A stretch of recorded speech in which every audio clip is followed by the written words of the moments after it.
Continuamos. De frente. 6 de la mañana, 5 minutos, 6 de la tarde, 5 minutos. Seguimos en este programa especial De Frente. El gobernador del estado, Arturo Núñez, está en la mesa y estamos platicando con él. Se ha señalado mucho, usted sabe que en Tabasco los analistas, la gente, pues se mete en las cuestiones de política en serio. Y se ha señalado que hay complot, que hay conspiración en contra de la administración de Arturo Núñez. ¿Usted ve este escenario? Bueno, escucho y oigo los rumores de los complot, y no sé quién fue el clásico que dijo que en Tabasco en la mañana inventan un rumor y en la tarde lo comprueban. Lo cierto es que yo no creo en que haya una conspiración. Evidentemente hay grupos de interés, grupos de intereses creados, afectados por el cambio, que evidentemente se vieron desplazados, que estaban acostumbrados a vivir del presupuesto público hace muchísimos años y que de momento pues se les acabó. Y evidentemente bueno, con decirte que hay algunas publicaciones que han desaparecido del mapa porque vivían exclusivamente del presupuesto público, en lo que podría ser una relación correcta de un convenio de difusión de las actividades gubernamentales.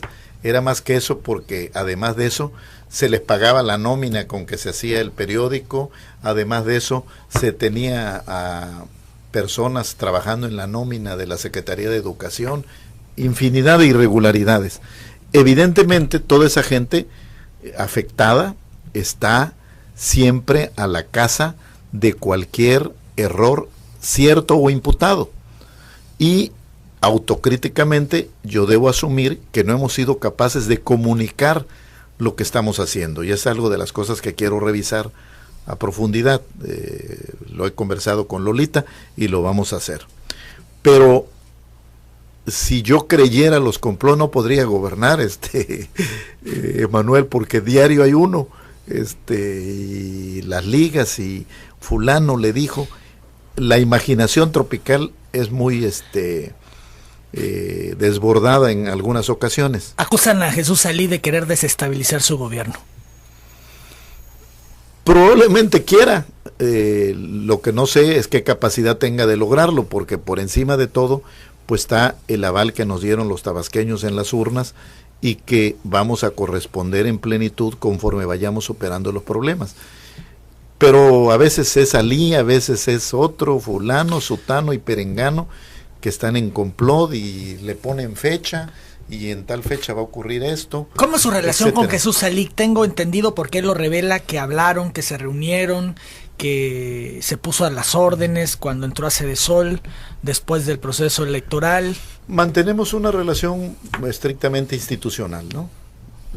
Ahora ya no está él en Sedesol, entiendo que está haciendo trabajo político otra vez. Que quiere ser gobernador, que quiere buscar la candidatura otra vez, que se está preparando para el 2018. Sí, bueno, obviamente es un ciudadano en plenitud de ejercicios de sus derechos.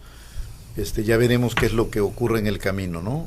Pueden ocurrir muchas cosas, pero la idea de una conspiración sí es un rumor, es un argumento que con frecuencia me llega a mis oficinas, a la Quinta Grijalva, y bueno, ¿se lo plantean sus asesores? Evidentemente no dejo de estar alerta. El hecho de que yo no crea en los complot y en las conspiraciones no quiere decir que sea ingenuo. Acusan a otro, a Roberto Madrazo, por ejemplo, que sí, ahora que adquirió la franquicia del Partido Verde en Tabasco, va a generar todo un clima ahí de desestabilización a su gobierno. Bueno, yo creo que ganas no le han de faltar, pero otra vez insisto, de que lo logre es diferente. Y bueno, sí, dicen que entonces ya es un arreglo, porque por el lado del Verde, pues la verdad es que Roberto Madrazo, hasta donde yo entiendo, no le va bien con los actuales cuadros dirigentes del PRI, porque él escribió un libro que se llamó La Traición, donde dijo que se fue hasta el tercer lugar cuando fue candidato presidencial, porque hubo gobernadores traidores del PRI, entre los cuales incluyó al entonces gobernador del Estado de México, que hoy es presidente de la República, que lo habían traicionado apoyando a Felipe Calderón, ¿no? Y no a él, de tal manera que pero hacen toda la tesis de que es utilizar el verde porque es una conspiración junto con el PRI. No, la verdad es que buscan acomodo porque no lo tienen en el PRI. Yo creo que hay que tener memoria histórica para saber de qué se está hablando en cada caso. Otro nombre, Benito Neme, que tiene intenciones políticas en Tabasco, que es compadre del gobernador y que también está metiendo su mano y moviendo la cuna. Es compadre del presidente de la República. Del presidente de la República. A ver, de Benito Neme, yo lo único que puedo reportar es un comportamiento totalmente institucional. Benito Neme no se ha asomado a Tabasco, ha tenido un comportamiento estrictamente ortodoxo, quizá en algunas designaciones de delegaciones federales se siente su mano amiga para algunos de sus amigos, lo que me parece pues algo legítimo y válido, porque todos los hombres públicos tenemos relaciones de amistad o de afecto o de colaboración, pero no lo veo metido conspirando en Tabasco. Un último nombre, Humberto Mayans Canaval. Humberto Mayans, el nombramiento de Mayans, ¿lo podemos entender como intereses mezquinos de la federación en función al momento político por el que atraviesa Tabasco? ¿Podría ser Mayans un elemento que genere condiciones de desestabilización? Bueno, especulando podríamos suponer muchas cosas, pero yo me atengo a los hechos. Humberto Mayans, como senador de la República, encabezó la Comisión de la Frontera Sur. Esto lo llevó a tener un trato muy cotidiano con las áreas de gobernación vinculados al tema particularmente dominante de la Frontera Sur, que no es el único, pero es el dominante, el migratorio. Con la subsecretaria de Población y Servicios Migratorios, con el Instituto Nacional de Migración. Y ahora que las cosas se le han complicado al país con el tema migratorio de Centroamérica, que además se complicó por sobre todo este tránsito de menores no acompañados, que se volvió una crisis en Estados Unidos, pues nos repercutió de inmediato acá.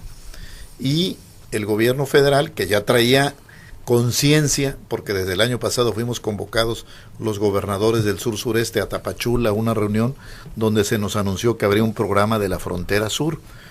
Entonces se crea esta coordinación de atención integral a la migración en la Frontera Sur, y pareciera ser, me suena natural, que el presidente de la Comisión de Frontera Sur del Senado, que está metido en el tema, que se ha puesto a estudiarlo, pues pueda hacerse cargo de esa comisión.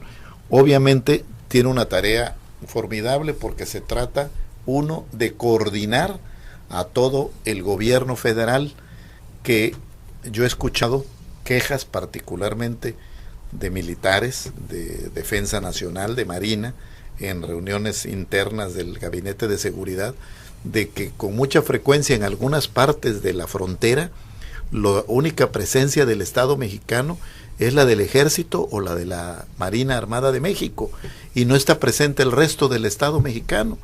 Vamos, ni Hacienda para el contrabando, ni ganadería para el trafique de ganado, ni sanidad vegetal para movimientos de plantas, ni a veces ni migración. Entonces es necesario una estrategia integral, porque todos estos años se ha seguido tratando la Frontera Sur como siempre, y ya cambió brutal y radicalmente. Llega un antagónico de usted, Humberto Mayans. Yo te diría que en lo que va del año 7 meses que tengo de gobernador, él me buscó a raíz de que fui electo. En su oportunidad platicamos de tener una relación institucional. En varias ocasiones como senador me llamó para decirme que quería ver cómo apoyaba algunas promociones en favor del Estado, y hasta ahí ha sido nuestra relación. ¿Se empodera Mayans rumbo al 2015? No lo sé, yo no entraría en esa especulación, ¿no? Me parece que el 2015 ya está a la vuelta de la esquina, y ponerlo en una función como la atención integral a la migración, que tiene que ver con el gobierno de Estados Unidos para posicionarlo para una posición política local, me parece que empobrecería mucho la posición de Estado del Estado mexicano. No creo que sea por ahí. Son las 6 de la tarde, 15 minutos, estamos platicando con el gobernador del estado, con Arturo Núñez Jiménez. Gobernador, me gustaría que nos dijera cómo está usted. Hay quienes dicen que está cansado, que está fastidiado, que está fatigado. ¿Cómo se siente? Yo me siento muy pleno, muy realizado, porque la aspiración de ser gobernador la alenté muchos años. Es más, desde que me fui a estudiar ya tenía la idea, porque había unas figuras que me habían seducido de joven estudiante de secundaria por la política.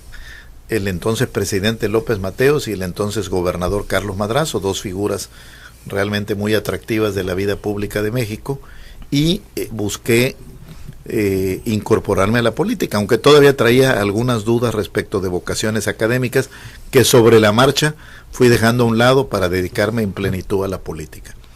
Y, por ejemplo, a la primera oportunidad, yo tenía una beca ya otorgada para irme a estudiar a Londres, un posgrado en economía, la cambié por venirme a Villahermosa. Me gusta más la neblina de Villahermosa que la de Londres. Y dije, me voy 2 años y luego me voy a Londres. Ya no me fui 2 años, me quedé. Tuve la fortuna de conocer a Marta Lilia, empezaron una familia. Y cuando terminó el gobierno de Mario Trujillo, 6 años después, tuve la honrosa distinción de que el nuevo gobernador, el ingeniero Leandro Rovirosa, me invitara a quedarme. Y yo le dijera, ingeniero, yo quiero crecer personal, profesional y políticamente porque quiero servir a Tabasco.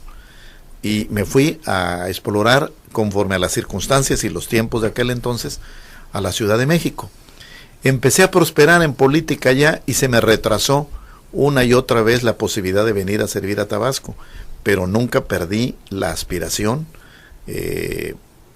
La historia es conocida y yo estoy muy realizado. Yo siempre digo, el que persevera alcanza, y apelo a mi propio ejemplo. Entonces no puedo estar a disgusto en algo en el que soñé y en el que estoy trabajando con todo empeño, con toda emoción, de tiempo completo, Emanuel. Yo no tengo sábados y domingos. Trabajo a veces de gabinete, porque también un gobernante tiene que estar metido leyendo documentos, teniendo información de cómo está funcionando la administración pública. Y déjame aquí hacer un pequeño acotamiento. Yo, sin querer queriendo, estuve trabajando en la administración muchos años. De momento me fui de diputado federal, busqué la candidatura a gobernador en Tabasco, no lo logré. Me hice consultor 6 años, había sido diputado 3, 6 de consultor 9, anduve viajando por 15 países de América Latina en asistencia técnica y política electoral, y me fui senador otros 6 años. Me pasé 15 años fuera de la administración. Ahora que regreso a ser gobernador, qué complicada y qué enredada se ha vuelto. Mira, para ejercer los recursos de salud hay 14 fondos, y para ejercer los recursos de educación hay 8 o 10 fondos, y cada uno de ellos tiene unas reglas de operación y tiene un convenio que hay que firmar y tiene un comité o una comisión que integrar y sesionar, y tienes que estar muy enterado de cómo está operando la administración. Administrar requiere de mucha supervisión del gobernante. Porque si no, caemos en los subejercicios por los que ha atravesado. Por ejemplo, que tienen que ver con muchas cosas, Emanuel. A veces los recursos van combinados, son federales y son estatales, y estás condicionado a que los liberen a nivel federal, y también tienen un propio ritmo en el caso federal. Entonces, en algunos casos se retrasa. Mira, por ejemplo, en enero terminamos la lista de todas las obras de Fonden que había que hacer, y las autorizaciones y la liberación de recursos nos ha llegado ahora en junio. Entonces, bueno, estamos empezando a licitar, que eso también se lleva 45 días y tenemos que asumir que ya estamos en el nuevo ciclo de huracanes, ciclones y fenómenos hidrometeorológicos, como le llaman ahora, de la nueva temporada. Entonces, algunos meses relativamente secos que tuvimos, pues no se pudieron usar porque los recursos no estaban. Entonces, la administración se ha vuelto muy densa, ¿no? Lo platicaba incluso con el secretario de Hacienda, ¿no? Que decía que efectivamente con esto de la descentralización, los recursos, hay muchos fondos, ya no es tan simple y cada uno de ellos tiene sus reglas y sus mecanismos de operación. Hay quienes no lo ven disfrutando la gobernatura, gobernador. Bueno, yo soy austero en mis expresiones de beneplácito y de júbilo, nunca me he caracterizado por grandes festejos. Para empezar, no tomo una copa claro que tú dijeras que permitiera que aflorara. Hay algunos que los libera, a mí no. Simple y sencillamente disfruto, como diría Polanca, a mi manera. ¿Era lo que esperaba? ¿Así se imaginaba? Bueno, lo que no esperaba era esta circunstancia tan adversa. Eso sí tengo que decírtelo, ¿no? Pero bueno, esa es la parte objetiva. La subjetiva está preparada, ¿no? Ahora, gobernador, que está enfermo, eso se escucha cada rato. De hecho, a mí ya hasta me dijeron que hasta Alzheimer tiene. Hazme tu favor. Si de algo me precio es de tener buena memoria, quiera el destino que no llegue yo a padecer esa enfermedad, ¿no? Porque te decía hace un momento que luego la vida es media trágica para algunas personas. Pierden el sentido o la razón de su vida. Qué mejor ejemplo que Beethoven, músico, que termina sordo, ¿verdad?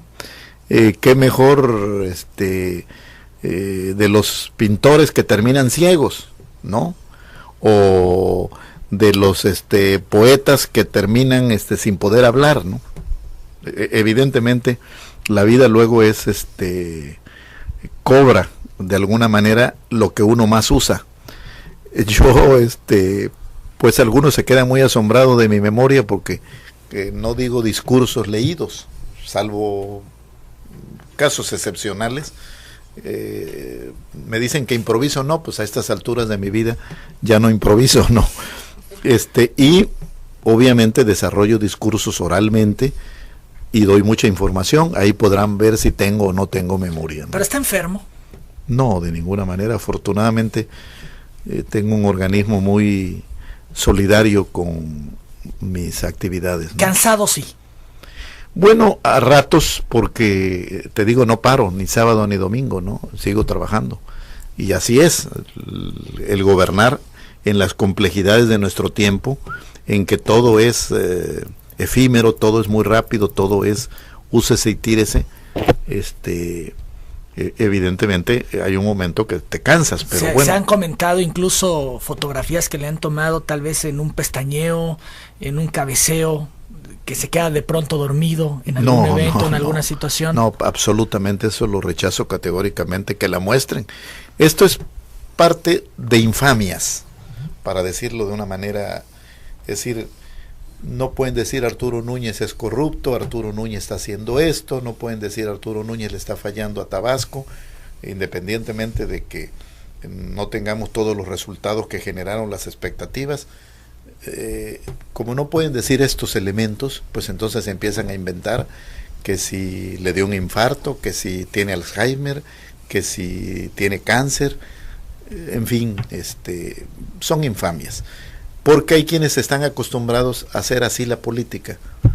No me pierdo, nunca me he perdido en el trayecto que he recorrido en la política, en la politiquería, en la parte bajuna de la pasión humana, que también lo es, ¿no? Cuando tengo algo que asumir, lo asumo públicamente y de frente, como lo estoy haciendo, de frente. Claro. Son las 6 de la tarde, 24 minutos, estamos platicando con Arturo Núñez, gobernador. Que usted está solo, que gobierna solo, que no le ayuda el gabinete, eso es una constante que escuchamos.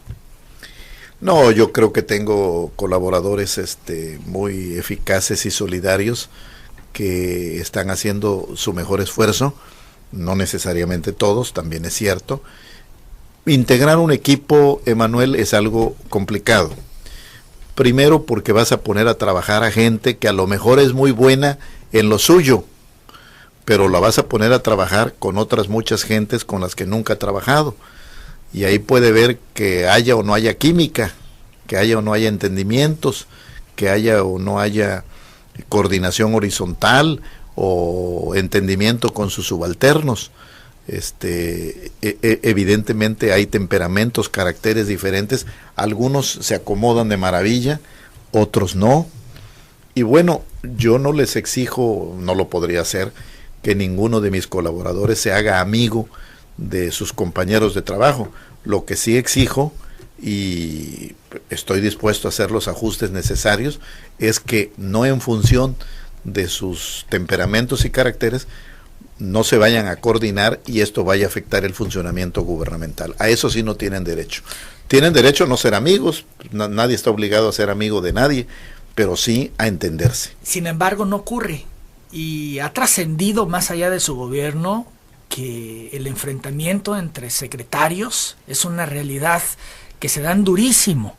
Y usted decía en telereportaje, y yo lo recuerdo perfectamente, que no iba a consentir esta circunstancia, que tenían que entenderse dentro del marco del respeto. Sí, y esto lo reitero plenamente. ¿Pero por qué ha sido flexible? Porque mira, en todo caso, son muy cuidadosos en las formas cuando están conmigo y entonces ahí no pasa nada. Pero estoy enterado de lo que pasa. Pero se están dando durísimo y eso no le ayuda a su gobierno, gobernador. En la medida que afecte el funcionamiento de gobierno, yo tomaré las decisiones adecuadas. ¿Está afectando esta disputa que existe al interior del gabinete? Que es una realidad. Yo te diría, en la medida que me quita tiempo, sí afecta, ¿no?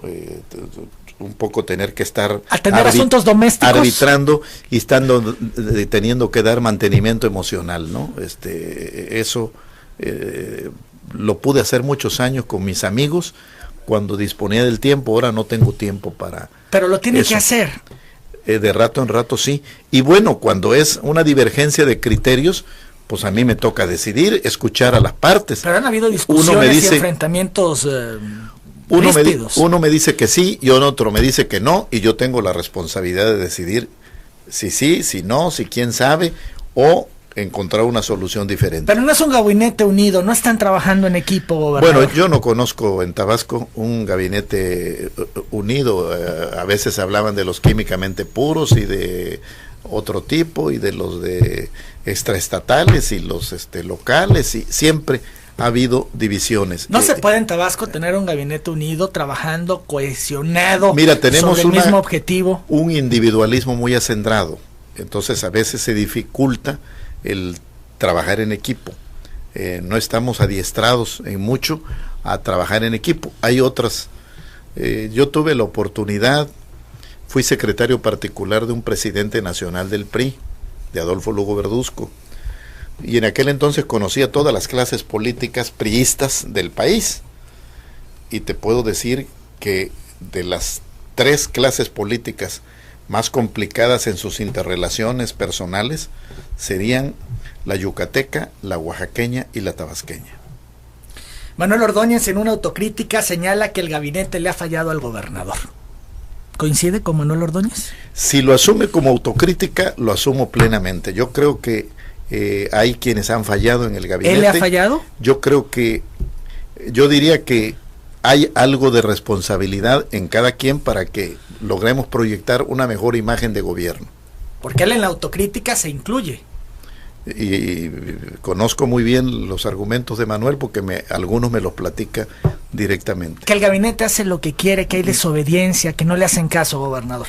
No, eso sí no lo acepto que ocurra, porque bien que estoy pendiente de todo, estoy permanentemente monitoreando todo lo que tengo que estar atendiendo. Muchos actores dicen golpe a la mesa que no da el gobernador y por eso no pone en cintura al gabinete. Por eso lo que pasa al interior del gabinete. Bueno, yo ya he hecho algunos ajustes en el gabinete, no son los únicos que voy a hacer.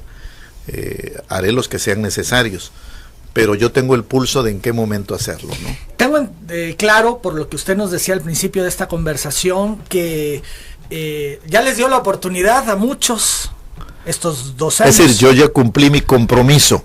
Ahora está el compromiso de ellos de entregar resultados, porque mira... ¿Quien no la entrega se va? Yo decía alguna vez, así es, yo decía alguna vez, en política se puede llegar de 1.000.000 de maneras, y probablemente no solo en política, Emanuel, en la vida laboral te diría, pero sobre todo en política. Se puede llegar por compromiso político, por integración de grupos, por alianzas, por antigüedad, por perseverancia, por confianza, por lealtad, por idoneidad. Se puede llegar de 1.000.000 de modos, pero solo se permanece si hay resultados. Lo demás se queda en el camino, ¿eh? ¿Y cuáles son sus tiempos, gobernador? Porque la gente se inquieta, ve que pasa el tiempo y que siguen los mismos y que sigue la misma situación y que no hay resultados y que vemos a muchos en grilla que están pensando ya en el 2015 y el gobernador no actúa ni toma la decisión. Pero ¿Cuáles también, son sus tiempos? También tengo que ver la estabilidad de las instituciones. También cambios con una enorme frecuencia dañan a las instituciones, porque en lo que empieza el nuevo y se ajusta y el aprendizaje y se ubica, etcétera. Entonces, este es un tren en movimiento y los ajustes hay que planearlos bien. Los primeros los planeé al corte del primer año y así los hice. Los segundos a lo mejor no me espero al corte del año, pero yo voy viendo el ritmo dependiendo de los resultados de las instituciones. ¿Quiere decir que en las próximas semanas podríamos tener noticias? No quisiera yo adelantar plazos ni fechas. Los ajustes se harán en el momento que deba hacerlos, conforme a mi propia valoración, porque en ese sentido es mi privilegio, pero es mi responsabilidad en los dos sentidos. Como dice la legislación, designar y remover libremente, ¿no? Entonces ese es una, digamos, privilegio jurídico que da la norma al gobernante, pero una responsabilidad enorme. Es enorme porque si se equivoca, pagará la factura. Claro. ¿Tiene claro entonces que tiene que hacer cambios en su gabinete? Eso desde luego, Emanuel. O sea, lo que hoy le dice a la gente, a los ciudadanos, al pueblo de Tabasco, es que va a hacer cambios y los va a hacer pronto. Y que partan del supuesto de que mi compromiso primero y único es con Tabasco. ¿Quién ha tenido el mejor desempeño? Creo que vale la pena reconocerlo, ¿no? No quisiera en este momento hacer evaluaciones públicas que no he preparado ni he revisado con atención, pero yo te diría que hay muy buenos colaboradores. ¿O en qué áreas cree usted que se han alcanzado las principales? Una cosa lleva a la otra, ¿no? Sí, hay áreas que están funcionando bien, que están trabajando bien. ¿Por qué no mencionarlas? ¿Qué tendría de malo el reconocimiento de una labor adecuada, de una labor que esté dando resultados? En su oportunidad, por ejemplo, el momento de la presentación del informe de gobierno es una evaluación de áreas y de políticas públicas y de desempeños, y bueno, ahí hay una oportunidad de ver resultados a la luz de lo que el gobernador informa, ¿no? Bien, entonces, para el informe de gobierno, ¿podríamos esperar decisiones importantes, gobernador? Pueden ser antes, Manuel. ¿Incluso? No quiero decir en tal fecha, ¿no? Porque no quiero obrar en función de eso, sino de la evaluación objetiva de lo que está ocurriendo en las áreas. Pero ya estamos cerca del momento. Digamos que sí. 6:33. Yo hago la pausa, regresamos con más. Vamos a hablar de política, vamos a hablar de López Obrador. Tenemos todavía mucho que platicar con el gobernador Arturo Núñez.